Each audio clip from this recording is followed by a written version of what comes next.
کوئی مولوی سر پہ قرآن رکھ کے بتائے کہ ادھر صحابی ہے ادھر نبی کی بیٹی ہے، ان دونوں میں سے اللہ نے تسلیم کرنے کا حکم کس کا دیا؟ نبی کی بیٹی کا، تو پھر اسے تسلیم کرنا ہے۔ اب یہ نہیں دیکھنا کہ مقابلے پہ کون ہے۔ جب بی بی نے کہہ دیا تھا کہ یہ جگیر میری ہے تو اب تسلیم کرنا تھا۔ اگر بی بی کی ہوتی نا تو سیدہ دربار میں جاتی نا۔ بی بی کا دعویٰ کرنا اس بات کی دلیل ہے کہ شہزادی مالکن تھی۔ چھوٹے چھوٹے کلپ بنا کے سوشل میڈیا پہ پھینک رہے، جی دیکھیں نبی کی حدیث ہے، نبیوں کا تو ورثہ نہیں ہوتا، یہ شیعوں نے ابھی بات پکڑ لی ہے، نبیوں کا ورثہ نہیں ہوتا۔ پورے مذہب کی چھت ایک دلیل پہ کھڑی کر رہے ہیں، نبیوں کا ورثہ نہیں ہوتا، نبیوں کا ورثہ نہیں ہوتا، نبیوں کا ورثہ نہیں ہوتا۔ میرے بعد بھی وکیل تشریف فرما ہے، وراثت ہوتی ہے مرنے کے بعد تقسیم، لیکن اگر زندگی میں اپنی اولاد میں سے کسی ایک کو لکھ کے دے دو تو وہ وراثت نہیں، وہ ملکیت ہوتی ہے۔ نبی زندگی میں زہرا کو لکھ کے دے گئے تھے، تو اس کا مطلب ہے کہ فتح وراثت نہیں، زہرا کی ملکیت تھی۔ جھگڑا وراثت کا تو ہے ہی نہیں، جھگڑا ہے نبی کی بیٹی کی ملکیت۔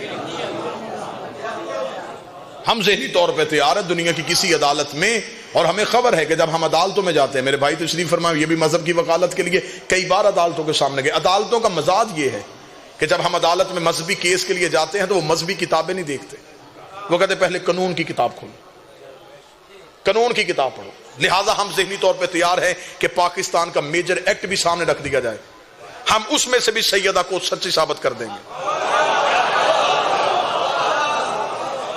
صاحب دنیا کی کوئی کتاب نہ رکھی جائے، صرف پاکستان کا میجر ایکٹ رکھا جائے، پاکستان کے قانون کی کتاب رکھی جائے، ہم اس میں سے ثابت کریں گے کہ نبی کی بیٹی حق پہ تھی۔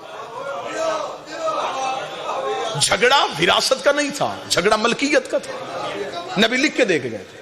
اب پاکستان کا قانون یہ کہتا ہے کہ اگر کوئی شخص مالک ہے کسی جگیر پہ اور کوئی دوسرا شخص آ کے قبضہ کر لیتا ہے، دونوں عدالت میں چلے جاتے ہیں، تو گواہ مالک نے نہیں دینا، قابض نے دینا ہے۔ قانون سمجھنے والے بابا جی چہرے تشریف فرمائیں، گواہ مالک کے ذمہ نہیں ہوتا، قابض کے ذمہ ہوتا۔ بی بی کی ملکیت تھی، قبضہ کیا تھا حکومت نے، گواہ سیدہ نے نہیں دینا تھا، گواہ حاکم نے دینا تھا۔ لیکن پاکستان کے قانون کے حساب سے یہ پہلی غلطی کہ مالک سے گواہ مانگا گیا۔ دوسری، جس کے خلاف مقدمہ ہو وہ جج نہیں ہوتا۔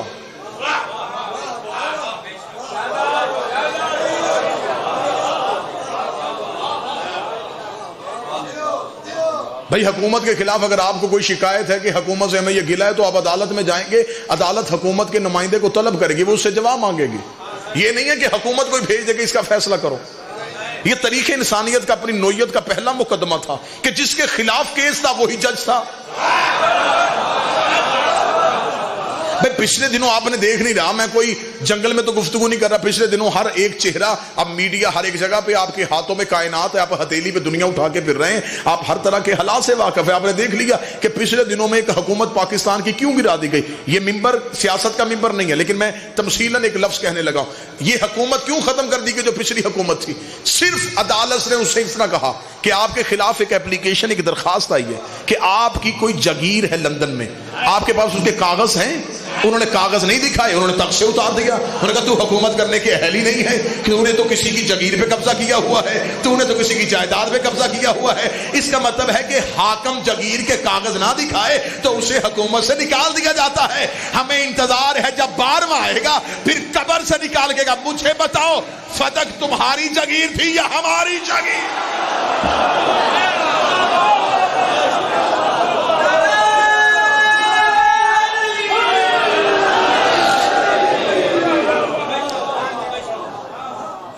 یہ تاریخ انسانیت کا پہلا کیس تھا، گواہ سیدہ سے نہیں، کیونکہ سیدہ کو تسلیم کرنے کا حکم، سیدہ سے گواہ مانگا نہیں جا سکتا تھا، بنص قرآن معصوم سے گواہ مانگنے کی اجازت ہی نہیں، پھر بھی سیدہ سے گواہ مانگا گیا۔ اس کے آگے چلو تو اتنے نکات، اتنے نکتے نکلیں گے کہ ہر دور کا عادل پریشان ہو جائے گا۔ پاکستان کا قانون آج بھی کہتا ہے کہ آپ کسی جگہ کوئی متنازع جگیر ہے، کوئی پراپرٹی ہے، اس کا کیس عدالت میں چل رہا ہے، پہلے فیصلہ ہوگا پھر قبضہ دیا جائے گا۔ ایسا ہی یہاں قبضہ پہلے ہوا ہے، فیصلہ بعد میں ہوا. ایک دلیل دے کے تو رسول کی بیٹی نے اپنا مقدمہ سچا ثابت کر دیا تھا. جب بی بی دربار میں کھڑی تھی اور حاکم نے کہا تھا نبی کی بیٹی ہمارے پاس ایک حدیث ہے نبیوں کا ورثہ نہیں ہوتا, نبی نہ وارث بنتے ہیں نہ وارث بناتے ہیں. کیا کہنے میری مخدومہ تیری عزت کے, کتنی بڑی دلیل دے گئی ہے میری شہزادی حسنین کی والدہ. بی بی نے دربار میں کھڑے ہو گیا کیا کہا تو نے؟ اس نے کہا نبی کہہ کے گئے تھے کہ ہم نہ وارث بنتے ہیں نہ بناتے ہیں. بی بی پردے کے اندر سے بول گئی کیا کہا تو نے؟ اس نے کہا تیرے بابا کی حدیث ہے نہ وارث بنتے ہیں نہ بناتے ہیں. بی بی کہتی تو بتا تجھے میرے باپ کا وارث کس نے بنایا ہے؟ اگر وہ وارث بناتے ہی نہیں تو پھر تو کس تحت سے وارث بن گیا؟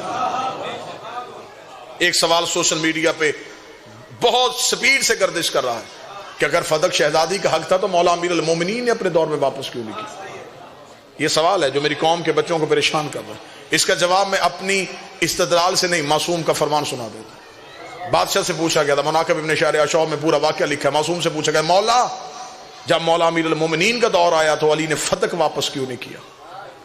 جواب امام میں اتنی وسعت ہوتی ہے کہ دوسرے سوال کی نوبت ہی نہیں آتی. امام سے پوچھا گیا کہ مولا علی نے واپس کیوں نہیں؟ کیا کہنے میرے بادشاہ تیرے جواب کے؟ مولا نے فرمایا ہم آل محمد کا یہ مزاج ہے, جو چیز ہم سے ظلمن چھین لی جائے ہم اس پہ دوبارہ اختیار اس لیے نہیں کرتے کہ کہیں ظالم کی سزا میں کمی نہ آ جائے.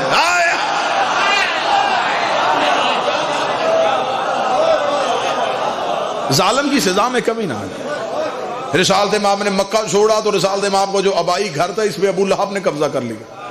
جب رسول فتح مکہ کے بعد واپس آئے تو صحابہ نے کہا یا رسول اللہ آپ کے گھر کا دروازہ کھولیں. فرمایا نہیں, میں ابو لہب پہ لعنت کو روکنا نہیں چاہتا. میرے چوتھے امام سے کہ بندے نے پوچھا تھا مولا قتل حسین کا بدلہ کس نے لینا ہے؟ فرمایا ہمارے آخری بیٹے نے. اس نے کہا مولا آپ علی نہیں ہیں, آپ کی رگوں میں علی کا خون نہیں ہے, آپ امام نہیں ہیں, اگر بدلہ امام نے لینا ہے تو پھر آپ کیوں نہیں لے رہے؟ امام نے جلال میں آ کے کہا اگر میں بدلہ لیتا تو صرف اس دور کے یزیدیوں سے لیتا, بدلہ 12ویں نے لینا ہے تاکہ ہر دور کے یزیدیوں سے لے. آپ یہ نہ سمجھیں کہ فتق کا انتقام ابھی ہونا ہے, فتق کا انتقام باقی ہے. جب آئے گا پردہ غیبت سے تو پھر پوچھے گا کہ جس کو تسلیم کا حکم تھا اسے دربار میں کھڑا کیوں رکھا؟ جس کو تسلیم کرنے کا حکم تھا اسے گواہ کیوں مانگے گا؟ 4 گھنٹے کھڑی رہی ہے نبی کی بیٹی. تم کیا سمجھتے ہو کسی عام شخص کی بیٹی گئی تھی, کوئی عام مستور گئی تھی جس کے دروازے پہ نبی کھڑے ہوتے تھے؟ میں منبر سے دعا کر رہا ہوں, دعا کیا کرو اللہ کسی کی شریف کی بیٹی کو مانگنا نہ پڑے, اور اس بیٹی کو تو بالکل مانگنا نہ پڑے جسے مانگنے کا طریقہ نہ ہوتا.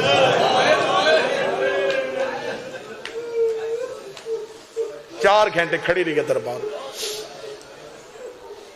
صرف کھڑی نہیں رہی, سر کے بال سفید, کمر بی بی کی جھک گئی. بادشاہ حسین کی عزت کی قسم ہے لوگوں نے علی کی فضیلت چھپائی ہے تو سیدہ کی مصیبت چھپائی ہے. بابا جی صرف فضائل نہیں چھپائے گئے, سیدہ کے مصائب بھی چھپائے گئے.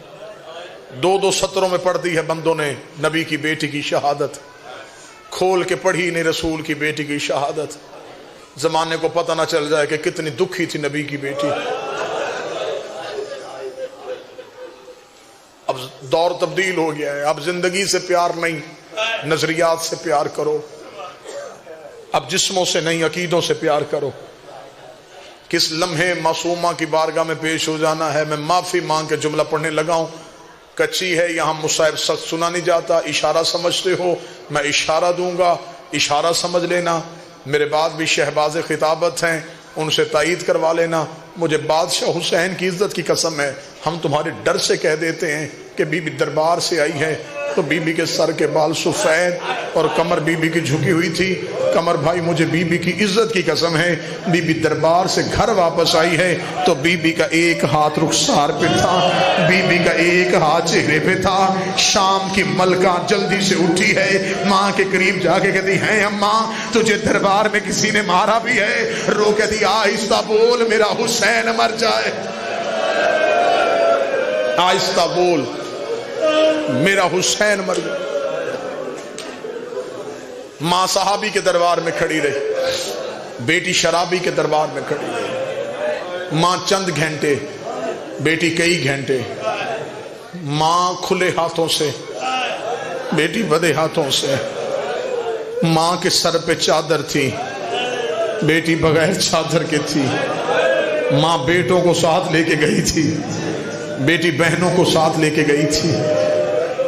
اللہ درجات بلند کرے، قبلہ مرحوم مبلغ اعظم اسماعیل اللہ مقام ہو، یہی موازنہ پڑھ رہے تھے کہ ماں صحابی کے دربار میں، بیٹی شرابی کے دربار میں، ماں چند گھنٹے، بیٹی کئی گھنٹے، ماں چادر پہن کے، بیٹی بغیر چادر کے، ماں کھلے ہاتھوں سے، بیٹی بدے ہاتھوں سے۔ یہ جملہ پڑھتے پڑھتے مبلغ اعظم نے رو کے آخری جملہ کہا، علی کی بیٹی تیرا مقدر اچھا، علی کی بیٹی تیرا مقدر اچھا، علی کی بیٹی تیرا مقدر اچھا۔ یہ کہہ کے مبلغ اعظم ممبر چھوڑنے لگے، بالکل قریب کوئی بزرگ سید بیٹھا تھا، وہ اٹھا، اس نے ہاتھ باندھا، اس نے کہا غیر ذمہ دار شخصیت نہیں ہے، ممبر کی ذمہ دار شخصیت ہے، آپ کی زبان سے لفظ غلط نکل گیا ہے، آپ کو کہنا چاہیے تھا نبی کی بیٹی تیرا مقدر اچھا، کیونکہ تو چادر پہن کے گئی تھی، کھلے ہاتھوں سے گئی تھی، بیٹوں کے ساتھ گئی تھی، تو نے بجائے نبی کی بیٹی کہنے کے تیری زبان سے علی کی بیٹی نکل گیا ہے۔ مبلغ اعظم نے کہا قوم کا کون ہے؟ اس نے کہا سید ہو۔ فرمایا اگلی بات میں نہیں بتا سکتا، تو ممبر میں بتا،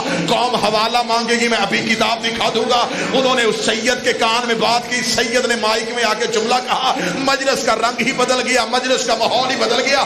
اس سید نے رو کے کہا مولوی اسماعیل کہتا ہے نبی کی بیٹی سے علی کی بیٹی کا مقدر اس لیے اچھا ہے، بے شک شرابی کے دربار میں کھڑی تھی، بے شک بغیر چادر کے کھڑی تھی، لیکن کسی نے یہ نہیں کہا زینب تو جھوٹ بول رہی ہے، محمد کی بیٹی کو دربار میں کہہ دیا گیا تو جھوٹ بول رہی ہے۔